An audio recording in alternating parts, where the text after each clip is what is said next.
Hello, my name is Mike Adams. Welcome to a brand new episode of The Very Best Podcast.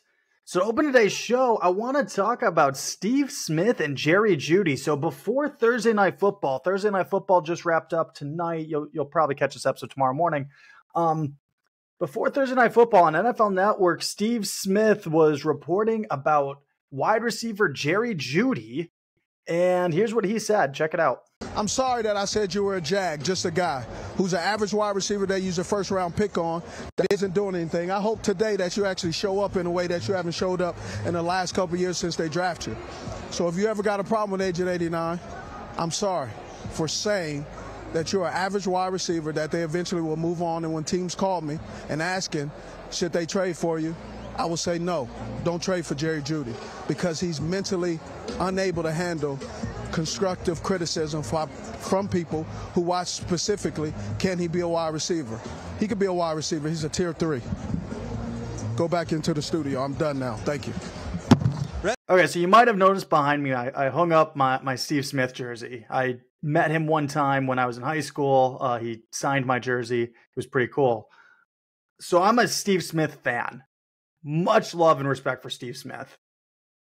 So I'm always going to be on Team Steve, and I'm on Team Steve in this because I think that he's actually right about everything he said. The Broncos definitely were not. They're expecting more out of Jerry Jeudy. If Jerry Jeudy keeps performing this poorly, which by the way tonight he only had 3 receptions for 14 yards, no touchdowns, had an opportunity for a touchdown, and I felt like if he would have just turned his body the right way, I'm not a wide receiver, Steve Smith was, but I feel like if he would have turned his body the right way, that could have been a touchdown. Great players make that catch. Steve Smith would have made that catch, to be honest with you. But my only criticism of Steve Smith's comments is that Steve said, well, if they ask me if they should trade for you, I'm going to say that you're a guy that can't accept constructive criticism. Well, Steve, I don't know that calling the guy just another guy is constructive criticism. What's he supposed to do with that? That's not exactly constructive. Constructive criticism would have been, hey, when you're running that post route, you gotta, hitch right here and do whatever. I'm not a wide receiver. I don't know the technicalities. You do, but yeah, hey, maybe be, hey, don't be just another guy. That's not exactly constructive criticism. That's just, just attacking the guy. Having said that, I am Team Steve in this. Anyways, so we gotta get to the NFL picks. I'm gonna try and not make this go on too long. I've made my picks. I already posted a video earlier on our social media. You can check us out on Facebook, Instagram, TikTok, YouTube, at Very Best Podcast. Earlier, I made my pick for Denver Broncos versus Kansas City. It was a very quick video. I said, I'm not going to waste any time. I'm going with Kansas City. Sure enough, Kansas City ended up winning. Who's surprised? The Broncos straight up suck. Russell Wilson. I agree with what Tony Gonzalez said in the postgame show. Tony Gonzalez said, look, Russell Wilson's not the answer. He might not be the problem, but he's not the answer either. He's not going to get you to a bunch of playoff wins and a Super Bowl and all that stuff. At some point, Denver's got to figure out what they're doing with Russ. Are they going to trade him? Well, the problem is that massive contract. So you could trade him, but you'd probably have to eat a huge chunk of that contract in order for anyone to even be interested in taking Russ off your hands. And at that point, is it really worth it? I mean, maybe you're better off sticking with Russ and whatever happens, happens. If that means that you lose a bunch of games this year, you lose a bunch of games this year, but at least you'll be in a good draft position, maybe even number 1 overall, who knows? And then you can go out and get like Caleb Williams or something. But yeah, no, the Broncos, I don't know what you do there. It's a mess. It's arguably, I'd actually say that this Broncos team is in a worse spot than the one from last year. The one from last year, that defense was a lot better. This defense, they played well tonight against Kansas City, but overall this season, defense has been woefully disappointing. I mean, they allowed a 70 burger for crying out loud. But anyways, let's get to the picks. Actually, there's one game on my sheet here that I didn't pick, and that's the very first one. The Baltimore Ravens at the Tennessee Titans. Oof, that's an early morning game because it's over in London. I'm going to go with the Ravens. I think the receivers will start catching. I think that last week was kind of a fluke week. It is what it is. These things happen sometimes. Sometimes there's just a week where your receivers they just don't have it for some reason. So I'll go with the Ravens. Seahawks at Bengals. I'm going with the Seahawks. I'm a Seahawks fan. But on top of that, I feel like Seattle is the stronger team. Yes, the Bengals finally started to show up last week, but I don't think that means that they're quite up to what they've been the last few years. Washington Commanders at Atlanta Falcons. I got to go with the Commanders here. I think they'll get back on the winning track. They had a rough go of it because they had some tough opponents in the middle there. The Bills, the Dolphins, and the Chiefs. I mean, that. Oh, I'm sorry. No, the Bears. The Bears are not a tough opponent. They should have beat the Bears. I like the Commanders over the Falcons, though. I think that they'll get it turned around this week. Vikings at Bears. Bears had a hell of a performance last Thursday. Do I think they can follow it up? No, I think the Vikings are a lot better than their record. I don't think that. I mean, they're 1-4. Only one team in the history of the NFL has ever made the playoffs after starting out 1-4. The 1992 San Diego Chargers. The Vikings, they're not making the playoffs, but neither are the Bears. They're going to beat the Bears, I think. Another one I didn't do. Look at that. The San Francisco 49ers at the Cleveland Browns. I'm picking the San Francisco 49ers. Just the most dominant, best team in the NFL. I hate to say it, but it's the truth. Offensively, they're sound. Defensively, they're sound. Brock Purdy's playing, honestly, to an MVP level so far this season. You could make the argument for Brock Purdy for MVP. The 49ers are just too damn good.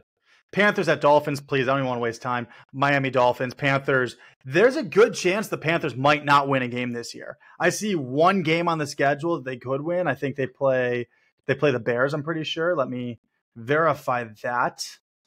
Carolina Panthers. Hang on. Stick with me. Yes, they do. They do, in fact, play the Bears on November 9th, which is it's a primetime game. So what day of the week is the 9th? I can figure out. Well, hang on. That's Thursday. Okay, so on Thursday Night Football, they might get their one win of the year. Now, are there other games on their schedule they could win? Could they beat the Texans? Sure. Could they beat the Colts? Sure. Could they beat one of their division rivals? Because division rivalry games sometimes go that way. Sure. I mean, it's any given Sunday, right? But this Panthers team looks bad. So I'm definitely going with the Dolphins. Indianapolis Colts at the Jacksonville Jaguars. Don't look now, but Jags have won 2 in a row. They looked damn good in London. Now they're going to be back home in Jacksonville. Colts, they're going with a backup quarterback, Gardner Minshew. I actually like the Colts offense a little bit this year. There's certain things about the Colts that I like anyways, but the Jags are the much better team in my opinion. So I'm looking for them to win that game. Saints at Texans. Texans are a lot better than I thought they would be this year, but the Saints are the New Orleans Saints. I think that they're one of the top 2 teams in the NFC South. It's going to come down to them or the Buccaneers to win that division. I'm going with the Saints to beat the Texans. Patriots at Raiders. Oh, please, the Patriots. Bill Belichick should be fired, to be honest with you, or at least lose his GM duties. At this point, the Patriots are a dumpster fire. I don't know what to think of them. They're in contention for one of the top draft picks. So it's the Raiders. Raiders are a better team, not much better, but better. Cardinals at Rams. I'm going with the Rams. Don't even want to waste too much time on that one either. The Rams, while they're 2-3 right now, they do have a losing record, but the Cardinals are a little bit worse than them. Could this game go either way? In theory, sure. But I think the Rams are the better team with the better quarterback, with the better receivers. Cooper Kupp should be playing in this game. So will Nuka Pakua, or whatever his name is. I think I said that right, but I could be wrong. Whatever, the rookie that's just being an amazing rookie wide receiver. Eagles at Jets, going with the Eagles. You know, I hate to say it because I'm rooting for Zach Wilson. I'm rooting for the Jets to kind of get their stuff together a little bit, make it interesting for when Aaron comes back, if he comes back this year. But I think it's the Eagles. Lions at Buccaneers. Gotta go with the Detroit Lions. The Lions are 4-1 right now. they're killing it. Their only loss this year was a close game against the Seahawks. It was a shootout game. You gotta love what's going on with Motor City Dan Campbell. Giants at Bills. Oh man, that could get ugly fast. Definitely, I'm going with the Bills, and that's the NBC nighttime game too. Ugh, we're gonna get stuck with a blowout for the primetime game. Hopefully, there's a playoff baseball game to watch at the same time or something. And then Cowboys at Chargers.